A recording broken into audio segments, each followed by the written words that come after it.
Hello guys, welcome back to my YouTube channel. For today's video guys, magluluto tayo ulit ng binagoongan na talong. So ayan, prito muna natin siya ng konti, pa-brown muna natin siya bago natin siya igigisa sa sibuyas at bawang at bagoong at talong. So ayan guys, sinama ko na ang pagluluto namin ng bagoong dito kasi may mangga kami sa likod bahay. Mangga talaga namin eh. Mangga ng ano yun guys, mangga ng kapitbahay. Manghihingi tayo. So ayan, magluluto tayo ng maraming bagoong para mag tayo. Hingi tayo ng mangga ng kapitbahay dyan sa likod. So yun lang guys, balikan natin maya maya pag brownies na siya. Ano na siya, nag-brown na siya. Inisa ko na siya sa sibuyas at bawang. Yan.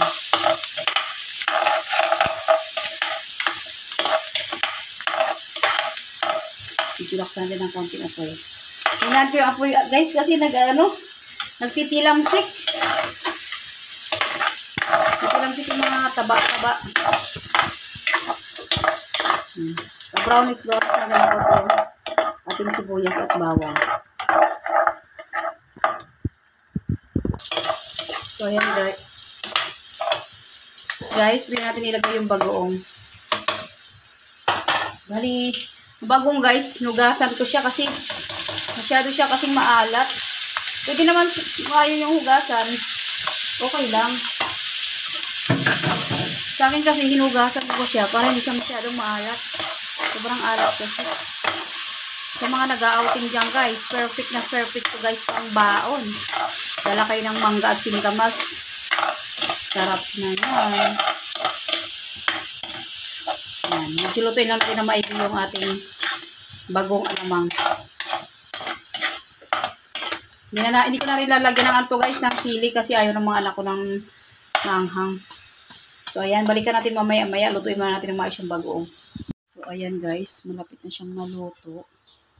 Pero kailangan lutuin pa natin ng maayos para masarap. Lagyan natin na siya mamaya ng asukal. Pansin nyo guys, ang aking paboritong kawali. Tamad na kasi ako guys kumuha ng mga kaldero dun sa kabinte. So ayan na lang talaga ang ating kawali. Marami naman siyang ibang kawali na piling gamitin, kaya lang tinatamad ako magkumuha sa kabinet. Ayan. Hintayin na natin siyang maluto guys at patuyuin natin ng konti. Balikan natin maya maya. Guys, italikan na natin siya. Medyo tuyo na siya. Nagbabrown ng konti. Pero kailangan palutuin pa natin ng husto yung alamang para hindi siya malansa.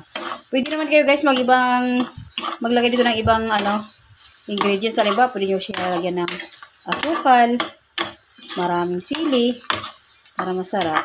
Kasi ako hindi ako naglalagay ng sili kasi ayaw ng mga anak ko. Ayan. Lagyan natin siya ng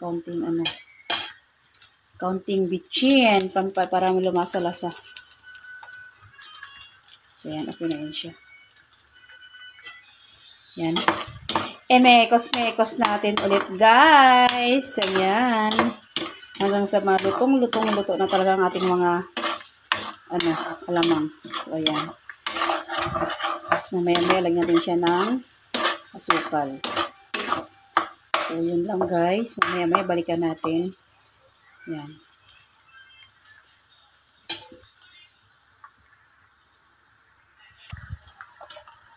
So, yan guys. Lagyan lang natin siya ng asukal. Depende sa inyo guys kung ang gusto nyo sobrang tamis o sakto lang. So, kung ngayon sakto lang, mga 2 kutsarang asukal ang nilagay ko.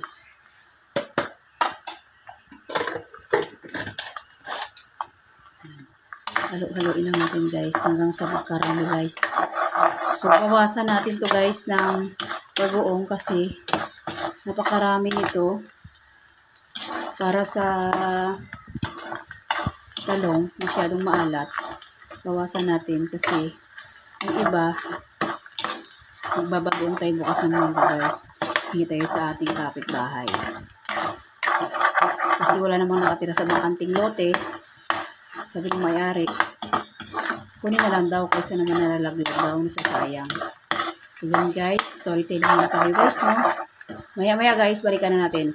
Ilalagay na natin yung ating talong maya. So yan guys, magbawas na tayo ng bagoong kasi masyadong marami. Yan. Konti lang ilalagay natin sa talong. Kasi mahirap magkasakit ng UTI guys. Mahirap ang dialysis. So ayan. Ganyan lang guys, karami na bagoong. Pwede na yan. So ayan, ilagay na natin yung talong. Masarap to guys, promise. Huwag nyo lang siyang lagyan ng guys, ng tawag nito, tubig. Bali, maluluto lang yan siya sa kusa sa may mantika. Damihan nyo, pag nagluluto kayo pala ng bagong ice, guys, ng ganitong talong, may bagong, damihan nyo na lang ng mantika.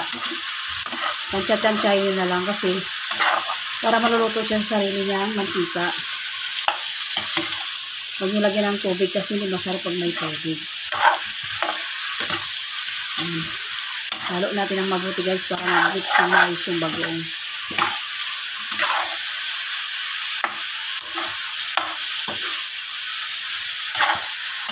So ayan guys, try muna natin maluto. Balikan natin maya-maya pag malambot na yung talong maluto na. Ayan guys, buksan na natin kung luto na yung talong. So yun, luto na siya. Ayan. Kanyang i-over kasi yung talong guys kasi masarap pag turong. Yung parang sakto lang siluto din. So ayan guys, ang sarap guys. So ayan. Sarap. Ipaparami ang kain mo guys dito lang na pag may sili siya.